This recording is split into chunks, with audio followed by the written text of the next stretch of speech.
Assalamualaikum students, my name is Mohammad Herar Ali and I am your maths teacher। जैसा कि आपको पता है कि कल हमने 1.2 एक्सरसाइज जो थी वो कंप्लीट कर ली थी।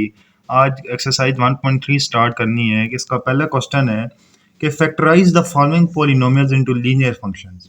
कि आपको कॉम्प्लेक्स पॉलिनोमियल कोई भी ऐसी टर्म्स आप कह सकते हैं जिनकी पावर हाई है, जेड स्क्वायर से बड़ी भी हो सकती है, जेड क्यूब भी हो सकती है। और पॉलिनोमियल में यही होता है कि हायर पावर्स आती हैं, दरमियान में प्लस माइनस एक्सपोनेंशिएशन और भी बहुत सारे सिंबल्स आ जाते हैं जिनकी वजह से ये पावर हायर हो, हायर डिग्री पे हो, तो वो क्या होते हैं पॉलिनोमियल। हमने इस टर्म को तोड़ के एक लीनियर टर्म बनानी है जिसमें सिर्फ जेड हो और साथ एक कोई कांस्टेंट हो। ये ना हो कि हायर पावर्स हो, हायर पावर को तोड़ के एक लीनियर टर्म बनानी है। तो लीनियर टर्म बनाने के लिए पहला क्वेश्चन है जेड स्क्वायर प्लस 169। अब यहाँ पे आप देखें जेड का स्क्वायर है। आप देखें अगर हम यहाँ पे माइनस 2 दफ़ा लिखें, मतलब बैर माइनस लिखें और अंदर भी माइनस लिखें, तो कोई फर्क तो नहीं पड़ेगा ना। ये वाला माइनस ये वाला माइनस क्या हो जाएगा, प्लस हो जाएगा, तो वही बन जाएगी टर्म। अब हम लिखते हैं 169 को तोड़ के। 169 किसका स्क्वायर होता है, 13 का। 13 का स्क्वायर साथ अयोटा स्क्वायर हमने क्यों लिखा है। अब देखें अयोटा क्यों आया है। अब जब अयोटा आता है तो अयोटा स्क्वायर क्या होता है, -1। ये वाला माइनस मिल के क्या हो जाएगा, प्लस हो जाएगा।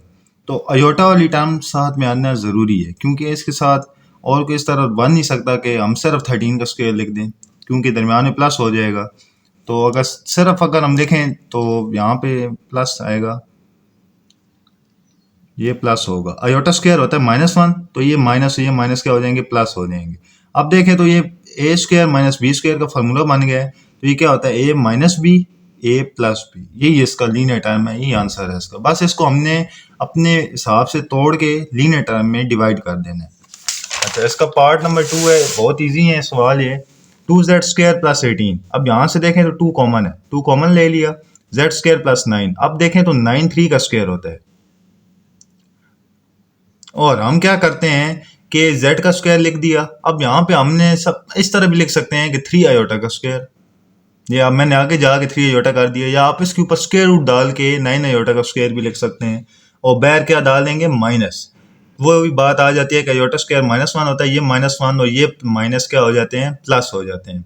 लेकिन फिलहाल इसकी कोई ज़रूरत नहीं है। फिलहाल हमने यहाँ पे मैंने क्वेश्चन थोड़े चेंज करके लिखा है ताकि आपको समझ आ जाए कि अगर आपको समझ ना आ रही हो कि ये किसका स्क्वायर है तो इसके ऊपर स्क्वायर रूट डालें आप, साथ अयोटा और होल स्क्वायर, बैर माइनस आ जाता है। अब ये वही फार्मूला है, ए माइनस बी ए प्लस बी। अब स्क्वायर रूट 9 क्या होता है, 3, स्क्वायर रूट 9 3, यही इसका लीनियर टर्म्स आ गई हैं। आगे क्वेश्चन नंबर 3 है 3z स्क्वायर प्लस 363। इसमें से 3 कॉमन लें, z स्क्वायर प्लस 121। उसी तरह करें, 121 होता है 11 का स्क्वायर, साथ अयोटा और साथ में होल स्क्वायर। अब देखें a minus B A plus b, वही आंसर आ चुका है। इसी तरह इसका पार्ट 4 है, वो बहुत ईजी है। z स्क्वायर प्लस 3/25 है। अब देखें z स्क्वायर माइनस, अब स्क्वायर रूट यहाँ पे 3 हम इसलिए डाल रहे हैं कि 3 किसी का भी, मतलब कि इसके ऊपर कोई स्क्वायर तो आ नहीं सकता। 3 वैसे ही आ गया, ऊपर स्क्वायर रूट साथ अयोटा, अयोटा लाजमी आएगा। अब 25 होता है 5 का स्क्वायर, नीचे 5 का स्क्वायर और ऊपर होल का स्क्वायर वैसे ही आ गया। अब क्या करना है, ए स्क्वायर माइनस बी स्क्वायर हो गया, ए माइनस बी ए प्लस बी, ईजी था ये भी। इसी तरह अब नेक्स्ट है, ये थोड़े चेंज हैं कि 2z cube plus 3z square minus 10z minus 15।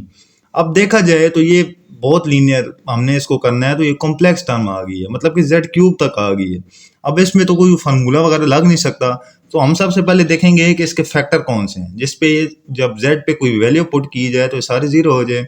मैंने यहाँ पे की है -3/2 z की जगह पुट कर दी है। जब पुटिंग की है मैंने तो क्या आ गया, 0। इसका क्या मतलब है कि ये इसका फैक्टर है। जब ये इसका फैक्टर है तो इसके जरिए हम क्या कर सकते हैं, लीनियर टर्म्स निकाल सकते हैं बाय सिंथेटिक डिवीजन।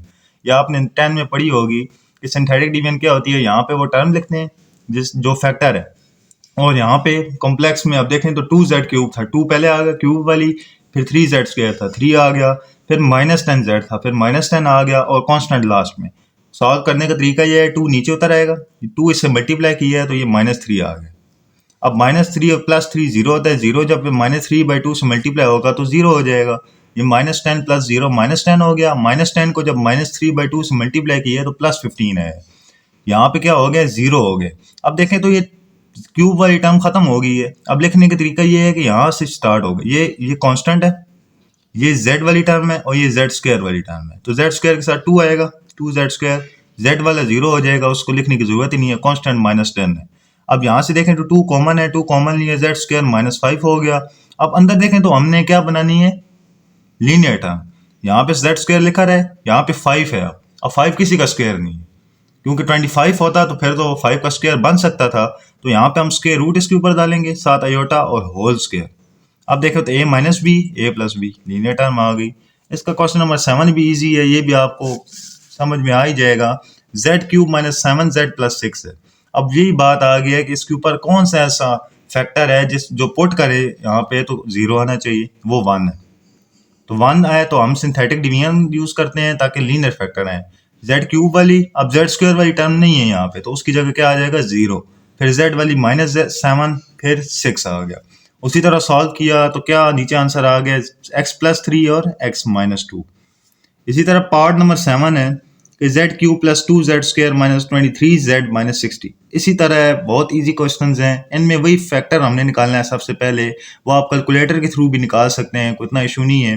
कि x की जगह जब हम -4 पुट करें या z की जगह -4 पुट करें तो क्या आएगा, ये 0 देती है। सिंथेटिक डिवीजन यूज की, ये मैं आगे आपको दिखाता हूँ, क्योंकि इसके 10 पार्ट्स हैं तो हर पार्ट इजी है, मैं इसलिए जल्दी जल्दी बता रहा हूँ आपको। अब यहाँ पे देखें तो पुट करके हमने एक नई इक्वेशन बन गई है, सिंथेटिक डिवीजन। इसको सॉल्व किया है। अब देखें यहाँ पे फैक्टर्स बनने हैं। ऐसा नंबर जब जिसको मल्टीप्लाई करें तो 15 आए और जिसको प्लस माइनस करें तो -2 आए, तो वो -5 और +3 है। इसको जब सॉल्व किया तो x-5 x+3 आ गया। इसी तरह पार्ट नंबर 8 है, ये भी इजी है। इसमें आप देखें वही टर्म आ गई क्यूब वाली, तो क्यूब वाली आ गई है तो देखें कॉम्प्लेक्स है बहुत। इसमें फैक्टर कौन सा है, x+5 = 0, x = -5 आप पुट करें 0 आएगा। अब देखें तो -5 के जरिए हम क्या कर सकते हैं, सिंथेटिक डिवीजन के जरिए जब -5 के यहाँ पे लिखेंगे, जब इसको सॉल्व करेंगे तो हमारे पास लीनियर टर्म्स आ जाती हैं। सॉल्व किया, 2 नीचे आया, 5 2s are -10 -7, 9 - 10 होता है -1, -1 से मल्टीप्लाई करें 5, सॉल्व वगैरह करने के बाद ये इक्वेशन बनी है x² - x - 6। इजी है, कोई इतना मुश्किल नहीं है। जब इसको सॉल्व करेंगे तो क्या आ गया, x-3 और x+2। इसका पार्ट 9 और 10 है, ये बहुत इजी है। ये तो नज़र आ रहा है कि z² - 7z - 8 है, तो इसके ऊपर हम इसके फैक्टर्स बना सकते हैं। ऐसा नंबर चाहिए जिसको मल्टीप्लाई करें तो क्या है, -8, प्लस माइनस करें तो -7। वो -8 और +1 ही, क्योंकि -8 × 1 होता है -8 और -8 + 1 होता है -7। तो ये जब सॉल्व किया है तो z-8 z+1। लास्ट क्वेश्चन भी इसी तरह है, कोई इतना मुश्किल नहीं है। 4z² - 7z - 11, इसके ऊपर भी वही फैक्टर्स बनाने हैं हमने। फैक्टर्स बनाए, सॉल्व किया तो 4z - 11 z+1 इसका आंसर है।